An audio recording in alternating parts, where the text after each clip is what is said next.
Las colmenas luego del bloqueo deberán tener las siguientes características. Buena población de abejas, cámara completa, 5 o 6 marcos de reserva. ¿Es mucho? ¿Qué les parece? Es mucho, ¿no? Pero tendrían que estar así, es dificilísimo. Pero esa es una cámara bloqueada. Y la menor cantidad de cría posible, entre 1 y 2 marcos. ¿Qué es lo que pasa cuando bloquea una colmena? Ahí tenemos una cámara con un alimentador dolitle. Incorporamos el alimento, 3 kilos, suponiendo. La abeja lo toma del alimentador, acá, y lo distribuye en los marcos.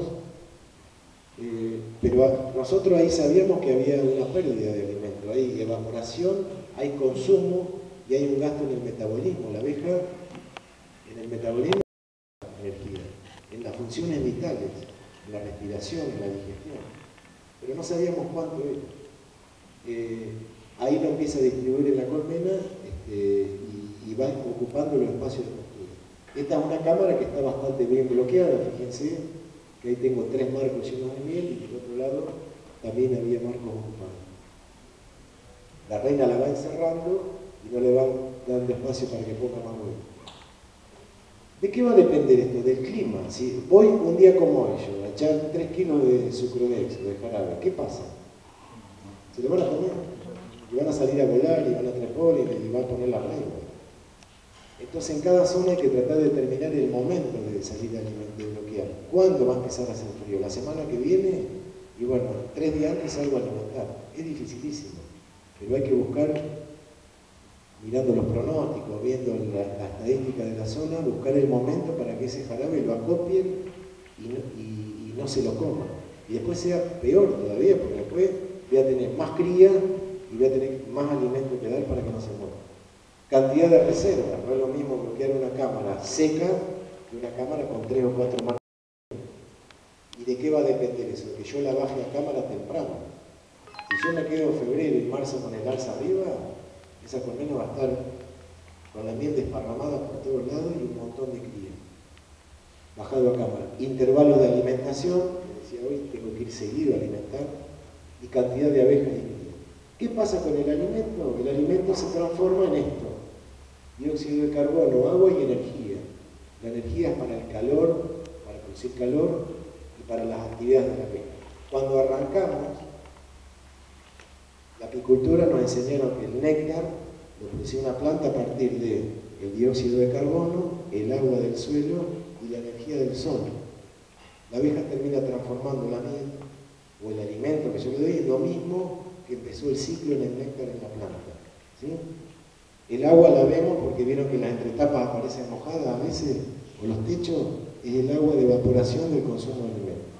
Bueno, esto es lo que yo tengo que lograr en un cuadro de cría, ¿no? Que la cría se reduzca, que se aumente la corola lo más posible, que no. Tener un cuadro de cría hoy así es un atentado para el hambre y para la barroba, ¿no?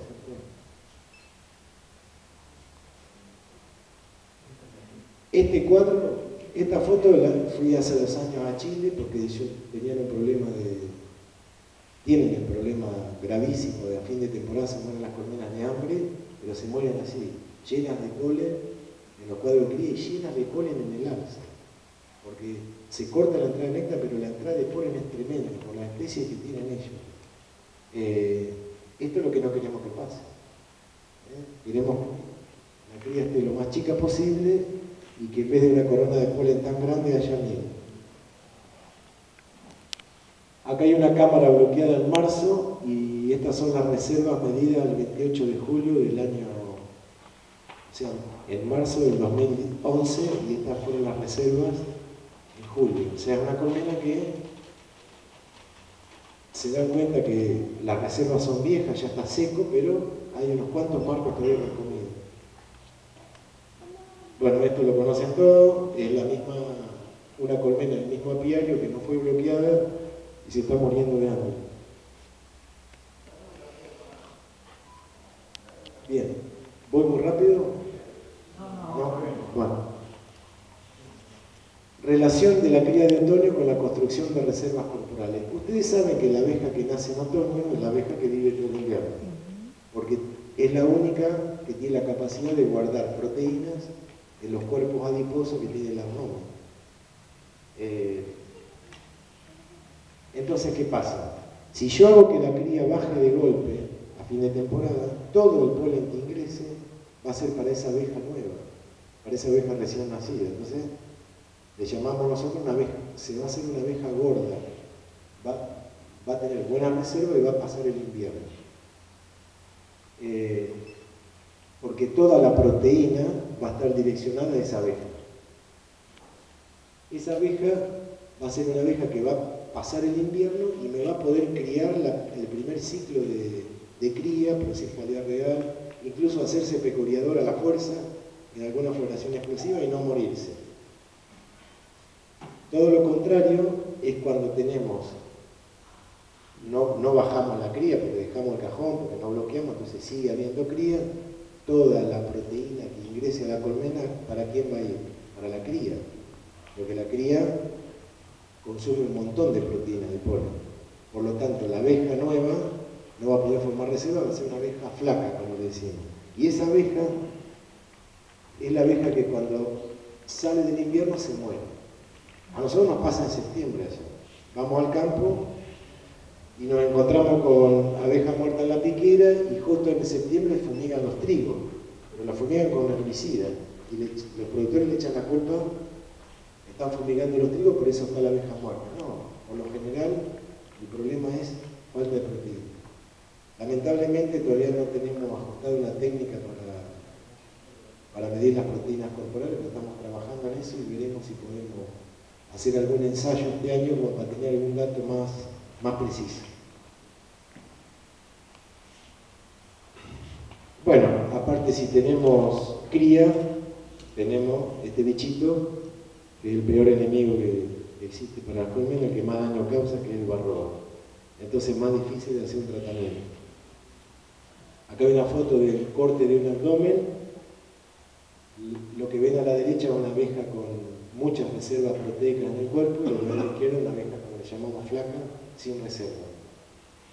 Aquella abeja es la que se va a morir ni bien salimos del invierno. El ensayo que hicimos en Tres Arroyos, porque la duda era con qué alimentamos, con sucrodex o con jarabe de azúcar, creo que, o lebudex, no sé. Quizás acá se han planteado lo mismo. ¿Cuánto vale el sucrodex? ¿Cuánto vale el azúcar? Pero uno tiene más agua, el otro, uno hay que prepararlo. Bueno, entonces nos pusimos, hicimos dos trabajos. Uno en el 2010, que no se los voy a mostrar, porque bloqueamos y después evaluamos cómo salían las colmenas después de la invernada, y este que hicimos el año pasado, que evaluamos el rendimiento de cada sustituto adentro de la colmena.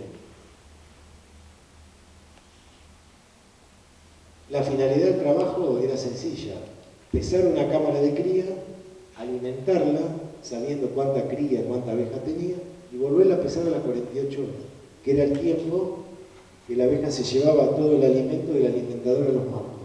¿Estamos? Podíamos saber qué pérdida había. ¿Se acuerdan que les mostré?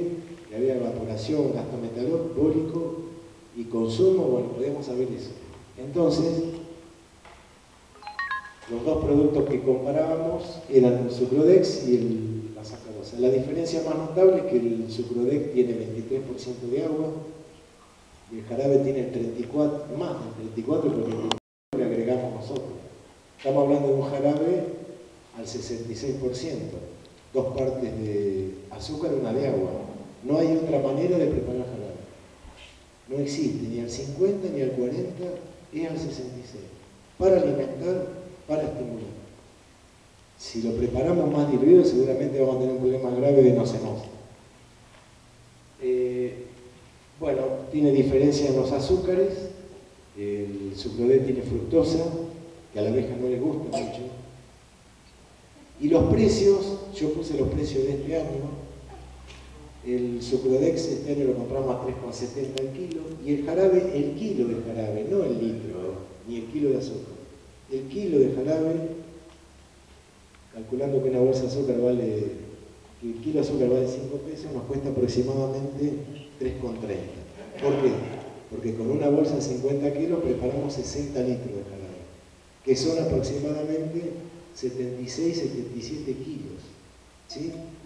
La comparación hay que hacerla de kilos a kilos. Los productores que decían antes, vale 3,70 el sucrodex y 5 el azúcar. Pero el azúcar le faltaba el agua, que le agregamos para preparar. Bueno, otra diferencia es que el almacenamiento es prolongado y en cambio en el jarabe es limitado porque se fermenta. Nosotros usamos sucrodex porque el levodex, que tiene otra proporción de azúcar, se cristaliza en invierno. Y nos resultaba tedioso cuando nos quedaba producto derretirlo, o a veces en la misma colmena, adentro del alimentador se cristalizaba y la abeja se moría de hambre con el alimento ahí adentro. Bueno, 24 colmenas, elegimos que era el núcleo formado en el valle en la primavera del 2010, que es el productor del grupo. Formamos 3 lotes de 8 colmenas cada uno. Lote sucrodex, lote azúcar y lote testigo. Hicimos la realización sanitaria, monitoreamos varroa y nocema y estaban todas con alimentador dolido. Acá el único problema es que las colmenas las pusimos ahí, ¿ven? Eso no es un campo, es una quinta. Como si estuvieran acá en la sociedad rural de Chivilcoy, contra un monte. ¿Qué pasaba? Las temperaturas de marzo eran muy elevadas y ahí había mucho reparto. Entonces había más consumo que lo normal del campo. Pero para hacer un ensayo hay que ir muchas veces, hacer muchas mediciones y hay que moverse al campo. Es mucho más trabajo tener que viajar, entonces preferimos ponerla en una quinta cerca del pueblo. El 28 de marzo hicimos el peso inicial, revisamos y alimentamos. El 30 de marzo nos pesamos, 4 de abril y 6 de abril, sucesivamente la misma actividad, y el 12 de abril alimentamos y el 14 hicimos la pesada final y la revisión final. En la primera revisión contamos abejas y cría y reservas de miel, y en la última hicimos lo mismo. Y en el medio vamos viendo cuánto sustituto realmente quedaba de lo que le agregaba. ¿Cuál era el rendimiento? Cada colmena recibió 3 kilos de sustituto, jarabe de azúcar y sucrodex, una vez por semana. Bueno. Abejas, cría y reserva. Lote azúcar, bastante parejo, dio 8 cuadros de abeja, 3,2 de cría y 3 de reserva. El lote sucrodex, 8 de abejas, 3,75 de cría y 3 de reserva, tenía un poquito más de cría. Y el lote testigo, que justo era el que no le íbamos a dar, quedó con 8 de abejas, 3,3 de cría y un poquito menos de reserva, 2,13. Entonces estamos hablando, ¿se acuerdan que le dije que bloquear una colmena significaba dejarla entre 5 y 6 marcos de reserva? Estamos hablando que estamos en un promedio de entre 2,5 y 3 marcos en marzo. Entonces precisamos por lo menos llenar 3 marcos más de comida. Esa es la realidad de mi zona. Bueno, ahí está la foto de las colmenas cuando revisamos, sacamos muestras y estamos preparados para alimentar. Los promedios de peso. ¿Ha empezado alguna cámara de cría en marzo? No. El lote de azúcar 25 kilos, casi 26. El sucrodex también 25,6. Y el testigo, que tenía menos alimento, un poquito menos, 24 kilos. Eso es el promedio. Pesábamos todas las colmenas. Para pesar las colmenas, usamos la balanza que tenemos para que los exportadores nos paguen los kilos que corresponden, que la compramos en grupo, que igual es difícil, pero bueno, lo intentamos.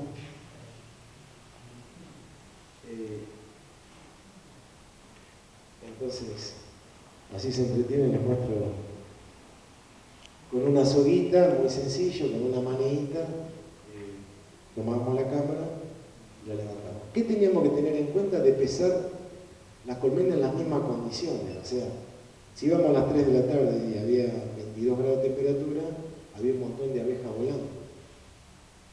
¿Estamos? Entonces teníamos que pesar en las mismas condiciones, porque si no, si yo pesaba un lote a las 3 de la tarde y después iba a pesar a las 8 de la noche, iba a haber abejas dentro y iba a pesar más. Como uno nunca tiene tiempo para terminar de hacer las cosas, nos faltó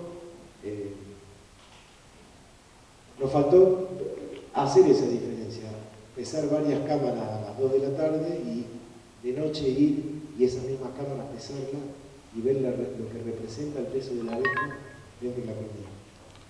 Bueno, ¿qué pasó con el lote de azúcar? Fíjense, la primera barra que tienen es el peso inicial, 25 kilos, 7,50. Dimos 3 kilos de jarabe y a las 48 horas la colmena pesó 27,700. O sea, ¿cuánto ganó? 1 kilo 9,50 de los 3 que le echamos. A la semana repetimos la operación y de los 3 kilos engordó, digamos, 1 kilo 700. Y la última semana de los 3 kilos, 1,800. Conclusión, agregamos 9 kilos de jarabe de azúcar, aumentó el peso 5 kilos 450 y hubo una pérdida, que es la evaporación, el consumo, de 3 kilos 550. El rendimiento fue del 60,5%. ¿Sí? En el caso del Sucrodex, hicimos lo mismo. La primera dosis de los 3 kilos quedaron 2,200, de la segunda 1,750 y de la tercera 1,770. De los 9 kilos, casi 6 quedaron dentro de la colmena y 3 se perdieron. ¿Notan alguna diferencia? Sí. A favor del Sucrodex, ¿no? 65,8% de rendimiento contra el 60% que tiene. De todas maneras, esta diferencia, ¿se acuerdan de la tabla que yo les mostré que el Sucrodex tenía el 23% de agua y el jarabe tiene el 34%? Gran parte de la diferencia está ahí. Un alimento tiene más agua, entonces hay mucha más evaporación. El lote testigo, por supuesto, es lo que pasa en las colmenas que las dejamos a fin de temporada y no vamos a verles, se mueren de hambre. Empieza a bajar de peso progresivamente. Ahí está mostrando cómo marcábamos las colmenas con el número del lote y tenían, para dar los 3 kilos de alimento, teníamos un bidón marcado que sabíamos que entraban 3 kilos de jarabe y otro que entraban 3 kilos de sucrodex. En kilos era lo mismo, pero en volumen es distinto porque tiene distinto peso específico. Y la idea era que reciban los lotes la misma cantidad de kilos. ¿Qué pasó con la población cría y las reservas del lote azúcar? ¿Se acuerdan que habíamos empezado con 8 cuadros de abejas, 6? Terminamos con un 3% más, porque nació la cría, esa cría que estaba, que eran 3 marcos, nació. La cría la bajamos un 40%, de los 3 marcos, 2 bajamos a casi 2 marcos. Y las reservas, de los 3 marcos de reserva, fuimos a casi 6 marcos. ¿Se cumplió el objetivo de la bloqueada? Sí, porque logramos tener 2 marcos de cría y casi 6 marcos de reservas de jarabe. El lote Sucrodex, bastante parecido, salvo una cosa, 12,5% más de abeja, 40% menos de cría, 2,2 cuadros, y 90% más de reserva. Acá en reserva hay un 3% más. ¿Y por qué allá hay tanta más abeja? Porque el lote Sucrodex tenía 0,6 marcos más de cría cuando empezamos el ensayo. Entonces esa abeja nació y se transformó en más población al final. No es porque el Sucrodex hace que haya más abejas. No sé si han escuchado que en un primer momento se hablaba de que el Sucrodex acortaba la vida de la abeja. En mi zona se corría ese comentario, entonces decían cuidado porque alimentás con Sucrodex y la abeja vive menos y se desabeja la colmena, porque tiene azúcares complejos que la abeja no lo puede digerir. Nosotros en este trabajo no notamos ninguna diferencia de que con el Sucrodex se hayan despoblado las colmenas. El lote testigo, bueno, bajó la cantidad de abejas 17%. La cría, ven, lo mejor para bajar la cría es no darle de comer, porque bajó el 70%. Tenían hambre. Y la reserva bajó el 35%. Esta colmena a mitad del ensayo que tuvimos que echar, porque se nos morían y el productor no quería que se nos así que le agregamos un poco de alimento. Me voy a detener acá un cachito. Bueno, conclusión. La conclusión que sacamos después de este trabajo es que entre el Sucrodex y el jarabe de azúcar no hay grandes diferencias. No hay grandes diferencias. Los dos sustitutos perfectamente se adaptan para bloquear la colmena. Cada uno en su lugar y en su momento tendrá que evaluar los costos, la disponibilidad de tiempo, porque el jarabe hay que prepararlo y el azúcar no. La cantidad de colmenas, porque esto administrarlo significa para un productor mediano o grande tener una bomba con un grupo electrógeno, ¿no es cierto? Con un pico surtidor. Cada uno evalúa la alternativa. Pero lo que sí les puedo decir, que el bloqueo de las cámaras hoy es una herramienta casi indispensable. Estoy diciendo como casi ir a controlar barroa, ir a bloquear las cámaras. Para que esa cámara inverne bien y despegue bien en la primavera siguiente.